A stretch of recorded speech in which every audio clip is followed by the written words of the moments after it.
பனி பூக்கும் தேசத்தில் ஒரு பாலும் பொங்குதே.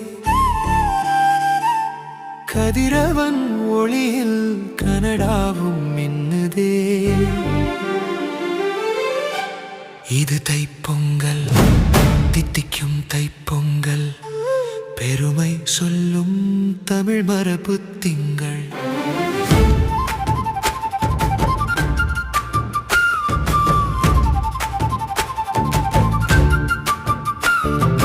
பழையன கழித்து புதியன புகுவோம், உறவுகள் இணைந்து உள்ள மகிழ்வோம். இனிய புத்தாண்டு மற்றும் பொங்கல் வாழ்த்துக்கள். அன்புடன் உங்கள் சுந்தரேஷ். இது தைப்பொங்கல், தித்திக்கும் தைப்பொங்கல், கனடா கொண்டாடும் தமிழ் மரபு திங்கள்.